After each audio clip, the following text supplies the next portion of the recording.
Hello everyone. सो lastly हम लोग emulsion कर रहे थे और उसके बाद का जो टॉपिक है तो हमने इमल्शंस देख लिया था और साथ में अब कोलॉइड्स की प्रॉपर्टीज़ देख लेते हैं कि कोलॉइड्स हमारी डेली लाइफ के अंदर कहाँ कहाँ पे यूज़ होते हैं। ठीक है, तो जो इमल्शंस है वो उनकी जो प्रॉपर्टीज़ होती हैं कोलाइडल सॉल्यूशन होती है, जैसे कि Brownian moment, टिंडल effects, electro forces, ये सारी चीज़ें दिखाते हैं। तो आपने अगर देखा होगा कि जनरली जो डस्ट, एक अंधेरा कमरा होता है और उसके अंदर कहीं से थोड़ी सी रोशनी आ रही होती है, तो वो रोशनी जहाँ पे भी होती है ना, तो हमें क्या दिखते हैं, डस्ट पार्टिकल्स वहाँ पे दिखते हैं। तो किस बेसिस पे बता सकते हैं हम? स्कैटरिंग ऑफ लाइट पे। ठीक है, या फिर आपने देखा हो कि कोई बाइक है तो बाइक का जो रोशनी होती है जो आगे की हेडलाइट की, तो वो जो एक ट्रायंगुलर शेप में जाती है। ठीक है, ये भी हम किस बेसिस पे बता सकते हैं? जो टिंडल इफेक्ट है उस बेसिस पे बता सकते हैं। या फिर स्काई का कलर ब्लू क्यों है, ये सारी चीज़ें हम on the basis of Tyndall effect बता सकते हैं। ठीक है, इसके अलावा एक और चीज़ है कि फॉर्मेशन ऑफ डेल्टा। तो डेल्टा क्या होता है? जब कोई भी रिवर जाती है और समुद्र में जाके गिरती है तो वहाँ पे एक बड़ा सा एक मिट्टी का ढेर हो जाता है जिसको हम डेल्टा बोलते हैं। तो ये क्यों होता है? जैसे कोई भी चीज़ अगर पानी गिरता है तो वहाँ पे गड्ढा होना चाहिए, लेकिन ऐसा नहीं होता जबकि वहाँ पे मिट्टी का ढेर इकट्ठा हो जाता है। ठीक है, तो इसके पीछे क्या रीज़न है? तो जनरली क्या होता है कि रिवर के अंदर डस्ट पार्टिकल्स होते हैं और वो डस्ट पार्टिकल कोलाइडल स्टेट के होते हैं, और जब वो सी वाटर के साथ कंबाइन करते हैं तो क्या हो जाता है, जैसे हमें पता है कि डस्ट पार्टिकल के ऊपर कोई ना कोई चार्ज होता है। ठीक है, तो वो चार्ज वाला चीज़ जो है वो समुद्र में आके गिर रही है, और हमें पता है कि जो सी वाटर है उसके अंदर भी चार्ज वाले NaCl होता है। ठीक है, तो जैसे ही ये चार्ज वाला इसके साथ कांटेक्ट में आता है तो ये इसको क्या कर देता है? न्यूट्रलाइज कर देता है, और न्यूट्रलाइज करने के बाद वो चार्ज वहाँ पे ख़त्म हो जाता है और एज इट इज़ वो सेम वहाँ पे गिर जाता है और ना वहाँ पे इकट्ठा होने लग जाता है। ठीक है, दूसरी चीज़ है कि ये चार्ज आया कहाँ से? रिवर के अंदर। तो जब रिवर का पानी बहता है तो उसके अंदर बहुत सारी ऐसी चीज़ें होती हैं जिससे वो टकराते हैं, जैसे कि पत्थर वगैरह हैं, और उन पत्थर वगैरह की वजह से उसके अंदर क्या हो जाता है कि जो चार्ज है वो आ जाता है। ठीक है, उसके अलावा ये सारी चीज़ें हम बता सकते हैं इन बेसिस पे, टिंडल इफेक्ट, ब्राउनियन मूवमेंट। ठीक है, जो सेकंड है कोएगुलेटेड हो जाते हैं इलेक्ट्रोलाइट्स की वजह से, क्योंकि पॉलीवैलेंट और मेटल आयन इंडिकेट करते हैं नेगेटिव चार्ज को। मतलब कि क्या है कि यहाँ पे कोएगुलेशन का मतलब क्या है? अलग से प्रेसिपिटेट्स बन जाते हैं। तो जैसे कोई इलेक्ट्रोलाइट ऐड किया जाता है उसके अंदर तो वो बिल्कुल कोएगुलेट हो जाते हैं। उसके बाद है साइज़। जो इमल्शन है उनका जो साइज़ होता है वो सोल से ज़्यादा होता है। ठीक है, जो डिस्पर्स पार्टिकल हैं उसमें लार्जर साइज़ होता है एज़ कम्पेयर टू सोल, मतलब कि 1000 नैनोमीटर से ज़्यादा होता है। और जो स्मॉलर साइज़ है उसको सस्पेंशन के अंदर हम रख सकते हैं। सस्पेंशन का मतलब क्या? सस्पेंशन का एग्जांपल अगर मैं दूँ, मैंने कोई है ना वाटर लिया है और उसके अंदर सैंड ऐड कर दी है, तो सैंड को जब तक हम स्टिर करते रहेंगे तब तक तो ठीक है, लेकिन जब मैंने इसको स्टिर करना छोड़ दिया तो ये नीचे से ट्रिल डाउन होने लग जाएंगे। तो यही एग्जांपल है सस्पेंशन का।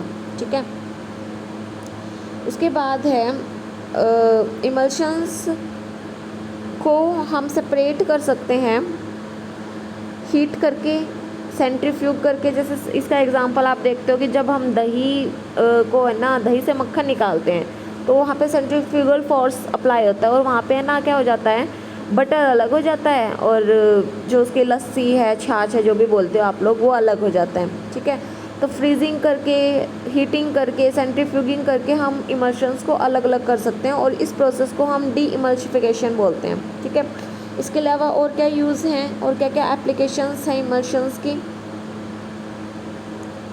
तो नेक्स्ट जो प्रॉपर्टी है, हम इसको मेटलर्जी के अंदर यूज़ करते हैं। मेटलर्जी का मतलब क्या है कि जब हमारा ओर होता है और जब हम ज़मीन में से उसको निकालते हैं तो उसके अंदर बहुत सारी मिट्टी वगैरह, धूल मिट्टी कंकड़ पत्थर वगैरह बहुत सारी चीज़ें होती हैं।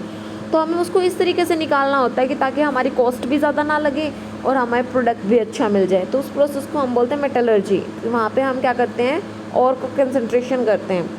तो इसके अंदर भी हम लोग इमल्शंस का यूज़ करते हैं। बेसिकली एक चीज़ होती है, इसको बोलते हैं हम Kotal precipitator, that is Kotal precipitator.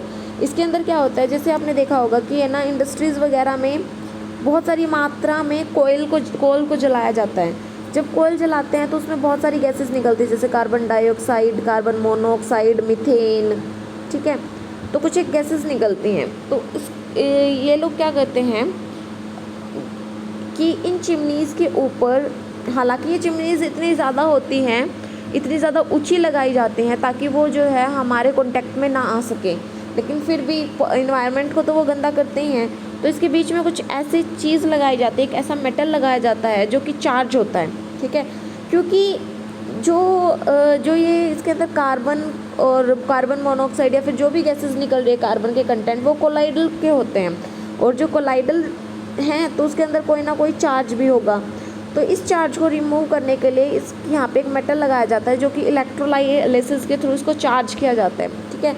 तो मतलब कि जो भी चार्ज होगा वो इस पे जाके न्यूट्रलाइज हो जाएगा। हालांकि गैसेस निकलेंगी वो हार्मफुल भी होंगी, लेकिन वो इतनी हार्मफुल नहीं होंगी जितनी पहले थी, ठीक है।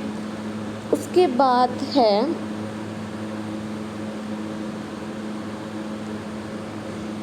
मेडिसिन्स के अंदर हम इसका यूज़ कर सकते हैं। जैसे कि अगर कोई भी चीज़ हमें कट वगैरह लग जाता है, ठीक है, तो हम क्या यूज़ करते हैं, अलम यूज़ करते हैं, जैसे पोटैश यूज़ करते हैं। जैसे आपने बार्बर की शॉप पे देखा होगा कि जब वो बियर्ड बनाते हैं तो कहीं पे कट जाता तो वहाँ पे अलम लगा देते हैं, ठीक है। तो उसके पीछे रीज़न क्या है कि अलम के अंदर पॉजिटिव और नेगेटिव चार्ज होता है। जो अलम का फॉर्मूला होता है दैट इज़ K2SO4 इंटू में Al2SO4 इंटू में 24H2O, ठीक है। तो अगर आप इसको ध्यान से देखोगे तो इसके अंदर पॉजिटिव और नेगेटिव आयंस होते हैं, और जैसे K पॉजिटिव और Al3 पॉजिटिव। तो एल्यूमिनियम आयन क्या करता है, स्ट्रॉन्गली कोएगुलेट कर देता है आयंस को, ठीक है। इसीलिए जो है क्या करते हैं, हम इसको यूज़ करते हैं, वो कोएगुलेट, क्योंकि हमारा ब्लड भी कैसा है, कोलाइडल है। तो क्या कर देगा, कोलाइडल है तो उसके ऊपर चार्ज होगा, और चार्ज की वजह से क्या होगा, उसको न्यूट्रलाइज़ कर देगा। हमारे जो कट वगैरह लगा है तो क्या कर देगा, उसको न्यूट्रलाइज़ कर देगा, और वहाँ पे हमारा स्किन के ऊपर डिपॉजिट होने लग जाएगा जो ब्लड है, और वहाँ पे जो ब्लीडिंग है वो कम होने लग जाएगी, ठीक है। इसके अलावा हम अलम का यूज़ प्योरीफिकेशन ऑफ वाटर के अंदर भी करते हैं। सेम यही रीज़न है कि अगर जैसे जो नेचुरल वाटर है, जैसे माउंटेन वगैरह से आता है, तो उसके अंदर क्या होते हैं, वो जो होता है वो कोलाइडल नेचर का होता है, ठीक है। तो ये है ना, आपको लगता होगा कि हम इसको थोड़ी देर रख लेंगे, ये जो पार्टिकल्स है नीचे सेटल डाउन हो जाएंगे और हम इसको छान के पी लेंगे, लेकिन ऐसा नहीं होता है, क्योंकि कोलाइडल पार्टिकल्स के ऊपर चार्ज होता है और वो सेटल डाउन नहीं होते हैं, ठीक है। तो इसलिए हम इसको अगर प्योर करना होता है तो हम इसके अंदर क्या ऐड करेंगे, अलम ऐड करेंगे। अलम ऐड करने से वही चीज़ है कि आयंस होते हैं कि पॉजिटिव और Al3 पॉजिटिव। तो एल्यूमिनियम आयन बहुत ही ज़्यादा स्ट्रॉन्गली कोएगुलेटेड है, तो ये क्या कर देगा, सेटल डाउन कर देगा, और उसके बाद हम फिल्टर करके इसको पी सकते हैं, ठीक है, क्योंकि सस्पेंशन को हम वहाँ पे रिमूव कर सकते हैं।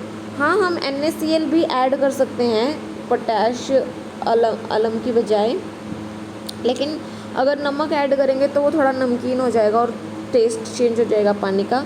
तो इसलिए जनरली पोटैश यूज़ करते हैं, अलम यूज़ करते हैं, फिटकरी जो हिंदी भाषा में आप ये बोलते हैं, फिटकरी यूज़ करते हैं,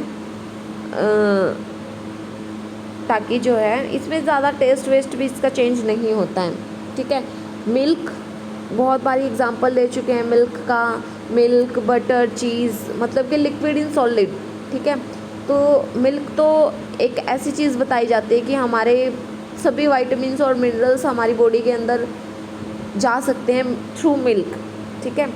तो ये भी बहुत अच्छा एग्जांपल है, हमारी डाइट में हम इसको यूज़ करते हैं।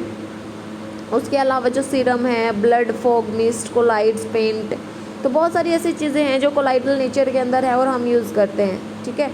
उसके अलावा है मेडिसिन के अंदर, तो मेडिसिन के अंदर क्या होता है कि जनरली मैंने बताया कि हमारा ब्लड कैसा होता है, कोलाइडल नेचर का होता है, ठीक है। तो जो भी हम मेडिसिन लेते हैं वो कोलाइड को ईजिली एक्सेप्ट कर लेते हैं। जो सिरप वगैरह होते हैं वो कोलाइड्स ही होते हैं, और हमारा बॉडी भी कोलाइड ही है, तो वो कोलाइड ईजिली वर्क कर लेते हैं। जो टैबलेट होती है वो हम खाते हैं वो लेट वर्क करती है, जबकि सीरम जो है रैपिड वर्क करता है क्योंकि वो कोलाइड है, ठीक है।